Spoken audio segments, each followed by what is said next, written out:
When you're thinking about a divorce, there's a lot of hidden things, and it's not always what people think. So I like to break this down into kind of some talking points for you to consider. There's the emotional tolls, there's the financial tolls, and then there's the lifestyle tolls. So let's talk about those. When we're talking lifestyle, what does that mean? Well, you've got one household now, and now you're gonna have two. So for you, that might mean something different than somebody else, but how are things being done in your house? Who's responsible for what? That's all gonna change. You've got your financial tolls.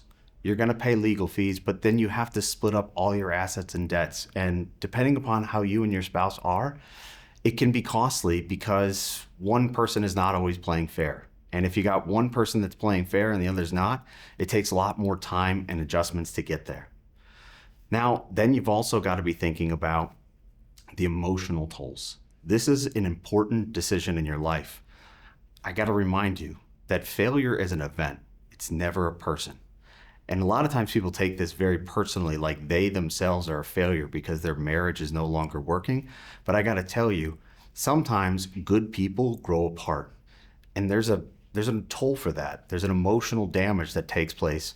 But with the right people and the right support, you can get through this. All right, next we're going to talk about maintenance.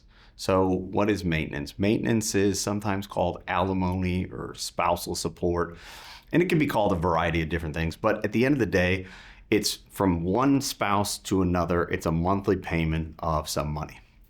And this can go on for a variety of reasons. There's some statutory formulas in place. You can find this stuff online, or you can speak with a lawyer. Where essentially what they do is, depending upon the length of your marriage, that will determine the length of the spousal support. Then there's a formula for calculating the amount, where you take a percentage of net income from the payor and a percentage of net income from the payee. And then we put those things together and we've got a formula in place. Now, there's a variety of reasons why you may or may not want to apply those formulas. You can negotiate the terms, the lengths, the amounts.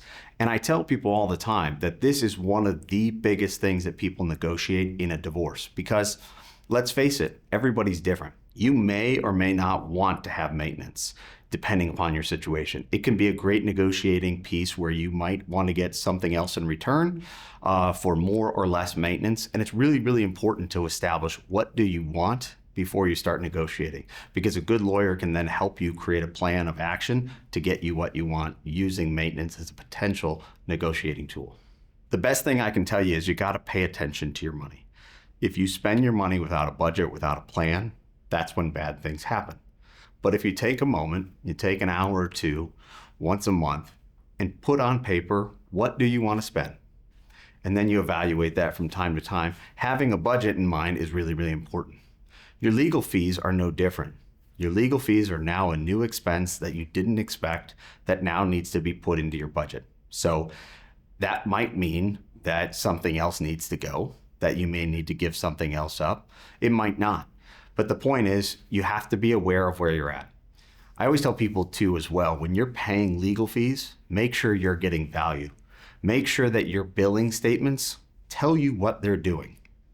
If you don't understand your billing statement, you have the right to ask some questions without paying a fee. I can't stand when I find out that lawyers are charging clients to go over their bills. You should never do that. You should always have clear and transparent billing statements provided to you so you know exactly what's going on. And if you don't like what's going on, you need to tell your team to make adjustments. All right, so let's talk child support here for a moment. Child support is governed by statute.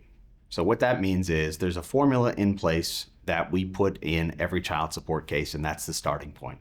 So how we do this, what we do is we take both parents' income and we try and figure out what's the net income on a monthly basis. We then take that net income and we go down a spreadsheet to find what that income range is.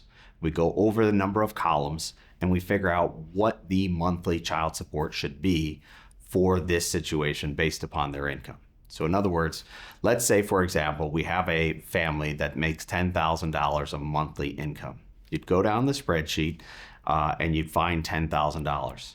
You then go over the number of columns, and let's say they had 2 children. Now, I got to be clear, these numbers aren't exactly right because I'm trying to keep the math simple for illustration purposes. But let's say that the child support was $1,000 a month in this situation.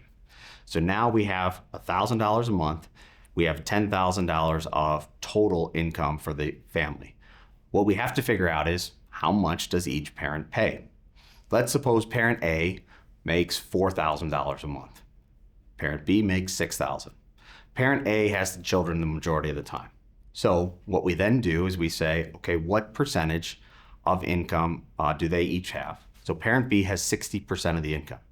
If it was $1,000 a month in child support, that means 60% of 1,000 is $600.